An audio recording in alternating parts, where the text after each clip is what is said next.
नमस्कार दोस्तों, स्वागत है आपका अपने YouTube channel online study with DK में। दोस्तों आज हम आपके लिए लेकर आए हैं हमारे सीटेट एग्जाम और साथ ही साथ अन्य टेट एग्जाम 2020 के लिए बाल विकास एवं शिक्षा शास्त्र से संबंधित 30 अति महत्वपूर्ण प्रश्नों का एक प्रैक्टिस सेट। इस प्रैक्टिस सेट के माध्यम से आप अभी तक अपनी की गई तैयारी को देख सकते हैं, परख सकते हैं। तो चलिए और देखते हैं आज के हमारे बाल विकास एवं शिक्षा शास्त्र से संबंधित 30 अति महत्वपूर्ण प्रश्न हैं। और दोस्तों ये प्रश्न आप PDF के रूप में चाहते हैं तो आप वीडियो के डिस्क्रिप्शन लिंक में जाकर के एंड्रॉइड एप्लीकेशन टेट सक्सेस को डाउनलोड कर लीजिएगा, वहाँ पर ये आपको उपलब्ध हो जाएंगे। तो चलिए स्टार्ट करते हैं। देखिए फर्स्ट क्वेश्चन है यहाँ पर, निम्नलिखित में से कौन सा कथन सतत एवं व्यापक मूल्यांकन के लिए सही नहीं है। देखिए प्रश्न काफ़ी महत्वपूर्ण है और आप अपना उत्तर कमेंट्स में दे सकते हैं। तो ये एक विद्यालय आधारित मूल्यांकन है, यह विद्यार्थियों में तनाव को कम करता है या इसमें नंबरों के स्थान पर ग्रेडों का प्रयोग होता है या इससे शिक्षकों पर बोझ बढ़ जाता है। तो देखिए जो सही नहीं है यहाँ पर, जो कथन सही नहीं है सतत और व्यापक मूल्यांकन के लिए, उसे हमें यहाँ पर देखना है। तो देखिए यहाँ पर ऑप्शन 4 जो बता रहा है इससे शिक्षकों पर बोझ बढ़ जाता है, ये कथन यहाँ पर सतत और व्यापक मूल्यांकन के लिए सही नहीं है। तो ऑप्शन 4 बनेगा यहाँ पर इसका उत्तर। चलिए अगला क्वेश्चन है, एक शिक्षक को कक्षा में कार्य करना चाहिए, किस रूप में करना चाहिए? प्रगतिशील भूमिका में, प्रभुत्ववादी भूमिका, प्रजातांत्रिक भूमिका या प्रभावशाली भूमिका। तो एक शिक्षक को कक्षा के अंदर कार्य करना चाहिए प्रजातांत्रिक भूमिका में। ऑप्शन 3 होगा यहाँ पर इसके लिए सही उत्तर, क्योंकि शिक्षक जब प्रजातांत्रिक भूमिका में रहेंगे तो बच्चों को किसी भी प्रकार का संकोच, भय उनके बीच में नहीं रहेगा और वे अपने आप को स्वतंत्र महसूस करेंगे और किसी भी बात को वो निर्भय रूप से शिक्षक के सामने रख सकते हैं। चलिए अगला क्वेश्चन है, अधिगम का सबसे उपयुक्त कार्य होता है या कार्य है? व्यक्तिगत समायोजन, सामाजिक व राजनीतिक चेतना, व्यवहार परिवर्तन, स्वयं को रोजगार देने के लिए तैयार करना। तो अधिगम का सबसे उपयुक्त कार्य जो होता है, अधिगम का मतलब होता है सीखना, और जब हमारे स्वभाव में, आदतों में स्थायी परिवर्तन आ जाता है किसी भी चीज़ को लेकर के, तो उसे हम कह सकते हैं अधिगम, सीखना। तो निश्चित हमारे व्यवहार में परिवर्तन ही अधिगम का सबसे उपयुक्त कार्य यहाँ पर बनता है। तो इसके लिए ऑप्शन 3 हो जाएगा हमारा उत्तर। चलिए अगला क्वेश्चन है, एक प्रभावी शिक्षक वह है जो कर सकता है। अब प्रभावी शिक्षक क्या कर सकता है? कक्षा पर नियंत्रण, कम समय में अधिक सूचना देना, विद्यार्थियों को सीखने के लिए अभिप्रेरित करना, दत्त कार्य को ध्यानपूर्वक जांचना। तो देखिए एक प्रभावी शिक्षक जो होता है वो विद्यार्थियों को सीखने के लिए अभिप्रेरित जरूर करता है। तो यहाँ पर एक प्रभावी शिक्षक के लिए ये चीज़ बहुत ज़रूरी होती है। तो ऑप्शन 3 होगा यहाँ पर उत्तर।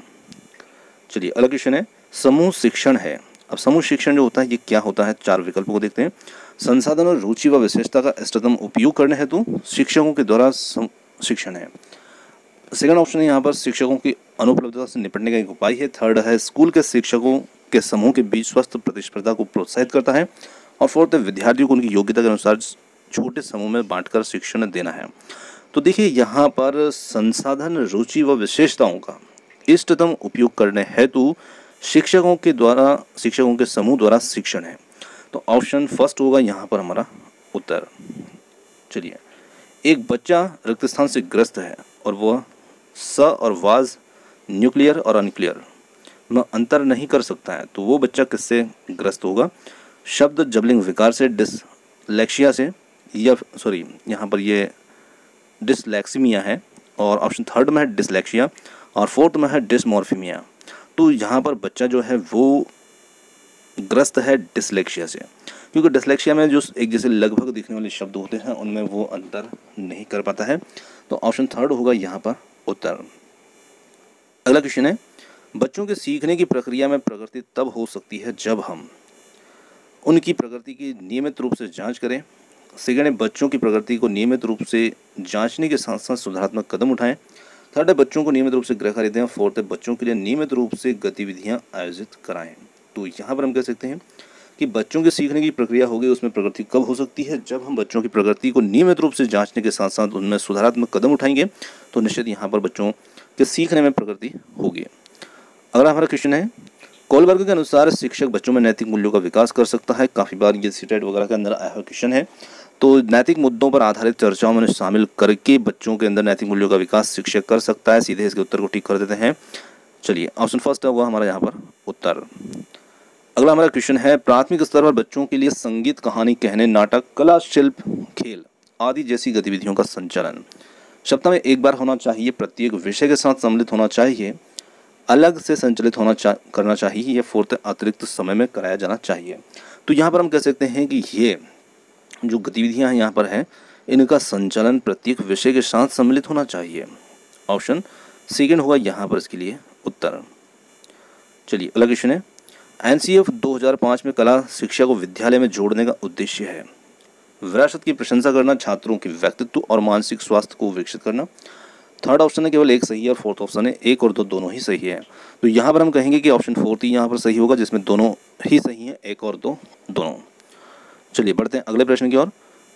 जब बालक की परीक्षा द्वारा मापी हुई योग्यता के सही मूल्यांकन में स्थायित्व होता है तब उस परीक्षा को रिक्त स्थान कहते हैं या उस परीक्षा में रिक्त स्थान होती है वैधता, विश्वसनीयता, वस्तुनिष्ठता या उपरोक्त में से कोई नहीं। तो यहाँ पर उस परीक्षा के अंदर विश्वसनीयता होती है और उस परीक्षा को विश्वसनीय परीक्षा कह सकते हैं।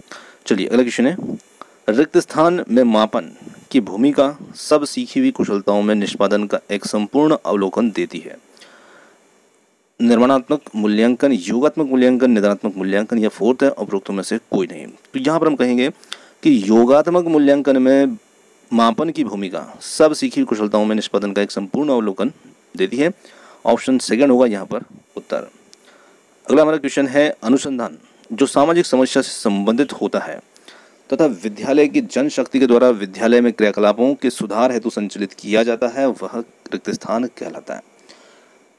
मौलिक अनुसंधान, क्रियात्मक अनुसंधान, सामाजिक अनुसंधान या फिर फोर्थ उपरोक्त में से कोई नहीं। तो देखिए यहाँ पर जनशक्ति के द्वारा विद्यालय में क्रियाकलापों के सुधार हेतु संचालित किया जाता है वो क्रियात्मक अनुसंधान कहलाता है। ऑप्शन सेकंड होगा यहाँ पर उत्तर। अगला हमारा क्वेश्चन है, निम्नलिखित में से कौन सा सूक्ष्म गति कौशल का उदाहरण है? चढ़ना, फुदकना, दौड़ना या फिर लिखना। तो लिखना जो होता है ये एक सूक्ष्म गति कौशल का उदाहरण होता है। ऑप्शन फोर्थ होगा यहाँ पर इसका उत्तर। चलिए अगला क्वेश्चन है, बालकों का मुफ्त एवं अनिवार्य शिक्षा अधिकार 2009 देश में लागू हुआ। तो देखिए अधिकार 2009 जरूर है, लागू हुआ था 1 अप्रैल 2010 को। ऑप्शन सेकेंड होगा यहाँ पर इसके लिए उत्तर। चलिए अगला क्वेश्चन है, 20वीं शताब्दी को बालक की शताब्दी कहा जाता है। यह परिभाषा दी है मूरे ने, एडलर ने, क्रो एंड क्रो ने या जेबी वाटसन ने। तो ये परिभाषा दी थी क्रो एंड क्रो ने। चलिए ऑप्शन थर्ड। बढ़ते हैं अगले प्रश्न की ओर। इस अवस्था को मिथ्या परिपक्वता का समय भी कहा जाता है। शेष अवस्था, बाल्यावस्था, किशोर अवस्था या फिर प्रौढ़ावस्था।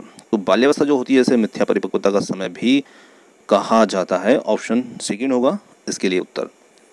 चलिए अगला क्वेश्चन है, जीवन का आरंभ मूलतः घटित होता है 2 कोश से, केवल एक कोश से, कई कोश से या कोई कोश से नहीं। तो देखिए यहाँ पर कोश का मतलब वही कोशिका है, तो कोशिका समझ सकते हैं इसको हम। तो जीवन का जो आरंभ होता है मूलतः घटित होता है, मतलब हमारे जीवन की जो शुरुआत होती है वो किससे होती है? तो वो होती है एक कोशिका से। तो उसे यहाँ पर बाल विज्ञान की भाषा में कोश कह दिया गया है। तो आपको कंफ्यूज नहीं होना है, केवल एक कोश है। चलिए अगला क्वेश्चन है, बच्चे उसी वातावरण में सीख सकते हैं जहाँ उसके अनुभव में भावनाओं को उचित स्थान मिले। सेकेंड है उन्हें खेलने का मौका मिले। थर्ड है उन्हें मित्र बनाने का मौका मिले और फोर्थ है कड़ा अनुशासन हो वहाँ पर। तो हम कह सकते हैं कि बच्चे उसी वातावरण में सीख सकते हैं जहाँ पर उनके अनुभवों एवं भावनाओं को उचित स्थान मिलेगा, बच्चे वहाँ बहुत जल्दी सीखेंगे। तो ऑप्शन फर्स्ट होगा इसके लिए यहाँ पर सही उत्तर। एक विद्यार्थी अपने अध्यापक से समय की पाबंदी सीखता है और ये एक उदाहरण है वाचिक अधिगम का, प्रेक्षण अधिगम का, कौशल अधिगम का या अधिगम अनंतरण का। तो देखिए विद्यार्थी ने यहाँ अध्यापक से क्या सीखा? समय की पाबंदी। अब उसने अध्यापक को देखा, अवलोकन किया, प्रेक्षण किया, तब उसने अध्यापक से सीखा। तो यहाँ पर विद्यार्थी प्रेक्षण अधिगम का उदाहरण प्रस्तुत कर रहा है।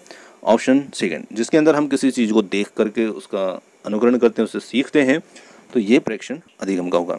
चलिए अगला क्वेश्चन है, विद्यार्थियों के सीखने में जो रिक्तियां रह जाती हैं उनके निदान के बाद रिक्त स्थान चाहिए। सघन अभ्यास कार्य होना चाहिए या समुचित उपचारात्मक कार्य होना चाहिए। थर्ड है सभी पाठों को व्यवस्थित रूप से दोहराना और फोर्थ है शिक्षार्थियों और अभिभावकों को उपलब्धि के बारे में बताना। तो यहाँ पर हम कह सकते हैं कि जो विद्यार्थियों के सीखने में रिक्तियां रह जाती हैं उनके निदान के बाद समुचित उपचारात्मक कार्य होना चाहिए जिनसे उन रिक्तियों को पूरा किया जा सके। तो इसके लिए विकल्प सेकंड होगा यहाँ पर इसका सही उत्तर। चलिए ऑप्शन सेकंड। अगला हमारा क्वेश्चन है, एक शिक्षक बच्चे के द्वारा की गई छोटी छोटी गलतियों पर क्रोध प्रकट करता है तो यह इंगित करता है।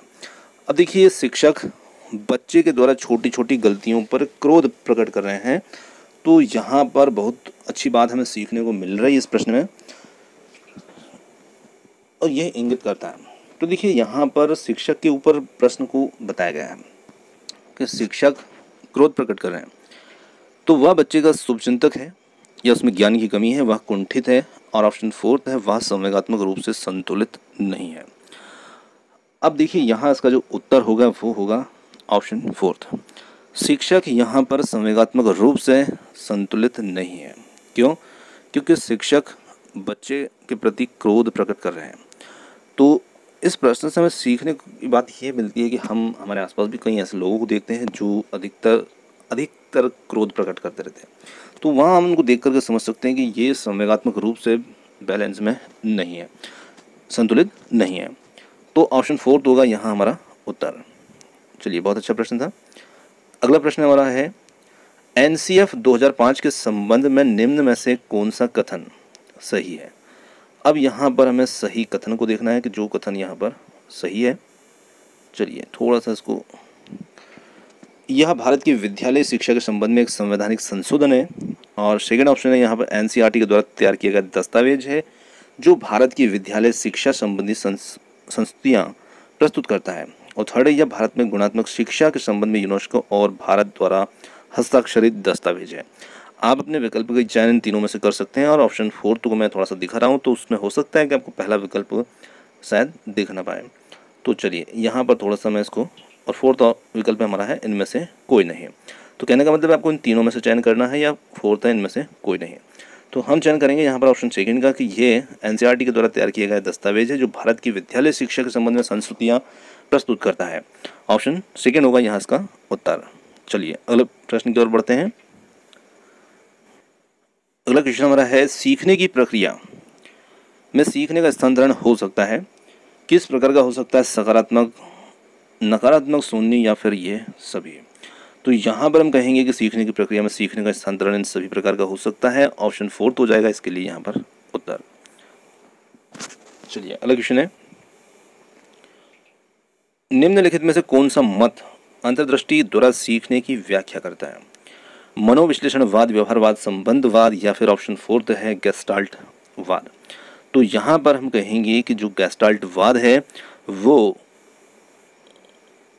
मत अंतर्दृष्टि द्वारा सीखने की व्याख्या करता है। ऑप्शन 4 होगा इसके लिए उत्तर। चलिए अगला क्वेश्चन देखिए। अगला क्वेश्चन हमारा है, प्रोजेक्ट शिक्षण विधि किससे संबंधित है, फ्रोबेल से, जॉन डीवी से, आर्मस्ट्रॉन्ग से, या फिर मैकडूगल से। तो ये जो शिक्षण विधि है ये संबंधित है, ऑप्शन 2 होगा जॉन डीवी से, यहाँ पर इसका उत्तर। चलिए अगला क्वेश्चन है, जब बालक सीखने के लिए तैयार होता है तब वह जल्दी व प्रभावित तरीके से सीखता है, और यह सिद्धांत प्रतिपादित किया गया है थार्नडाइक द्वारा, स्किनर द्वारा, या पावलोव के द्वारा, या फिर कर्ट लेविन के द्वारा। तो ये सिद्धांत जो है ये प्रतिपादित किया गया है ऑप्शन 1 थार्नडाइक के द्वारा। चलिए अगला क्वेश्चन है, किस मनोवैज्ञानिक ने सीखने की सामग्री के रूप में निरर्थक शब्दों का प्रयोग किया, विलियम जेम्स, स्किनर, एबिंगहॉस, या फिर बर्टलेट। तो यहाँ पर सीखने की सामग्री के रूप में निरर्थक शब्दों का जो प्रयोग किया था वो किया था एबिंगहॉस ने। ऑप्शन 3 होगा इसके लिए उत्तर। चलिए अगला क्वेश्चन है, अगला क्वेश्चन हमारा, शिक्षा का उद्देश्य है अच्छा नागरिक बनाना, ऐसे व्यक्तियों का निर्माण जो समाज के लिए उपयोगी हो, व्यावहारिकता का निर्माण करना, या ऑप्शन 4 उपरोक्त सभी। तो देखिए, शिक्षा का जो उद्देश्य होता है वो यहाँ पर होगा उपरोक्त सभी, क्योंकि शिक्षा के माध्यम से अच्छा नागरिक भी बना जाता है और ऐसे व्यक्तियों का भी निर्माण होता है जो समाज के लिए उपयोगी हो, व्यावहारिकता का भी निर्माण किया जाता है। तो यहाँ पर ऑप्शन 4 होगा इसके लिए सही उत्तर। अगला क्वेश्चन है, वह कथन जो व्यक्तित्व विभिन्नता के संदर्भ में सत्य नहीं है वह है। अब यहाँ पर हमें 4 विकल्पों को देखना है और उस कथन को देखना है जो व्यक्तित्व विभिन्नता के संदर्भ में सत्य नहीं है। व्यक्ति विशेष प्रकार में भिन्न नहीं होते, तो यहाँ पर भिन्न होते हैं, तो निश्चित हम देखते हैं कि एक व्यक्ति दूसरे व्यक्ति से विशेषताओं में भिन्न होते हैं। सेकेंड ऑप्शन यहाँ पर व्यक्ति विशेष कोटि में भिन्न होते हैं और सबकी योग्यताएं, समझ, सभी चीज़ें अलग अलग हो सकती है। थर्ड है यहाँ पर व्यक्ति विशेष प्रकार व कोटि दोनों में भिन्न होते हैं, ये भी सही है। और फोर्थ है व्यक्ति विशेष ना तो कोटि और ना ही प्रकार में भिन्न होते हैं। तो यहाँ पर ऑप्शन फोर्थ जो है ये सत्य नहीं है व्यक्तित्व विभिन्नता के संदर्भ में, क्योंकि हम सभी जानते हैं कि एक व्यक्ति दूसरे व्यक्ति से पूर्णता, योग्यता, विशेषता, समझ, बुद्धि आदि सभी चीज़ों में एक दूसरे से भिन्न भिन्न होते हैं। तो ऑप्शन फोर्थ यहाँ पर इस संदर्भ में सत्य नहीं है, तो यहाँ पर ऑप्शन फोर्थ होगा हमारा उत्तर। दोस्तों ये थे आज के हमारे बाल विज्ञान एवं शिक्षा शास्त्र संबंधित 30 अति महत्वपूर्ण प्रश्न आपको कैसे लगे कमेंट्स करके हमें बता सकते हैं। और वीडियो यदि आपको पसंद आए तो वीडियो को लाइक और चैनल को सब्सक्राइब कर सकते हैं। और आप हमारे साथ इतने समय तक बने रहे उसके लिए बहुत बहुत धन्यवाद। Thank you so much. मिल लेंगे बहुत जल्द एक और नए किसी वीडियो के साथ।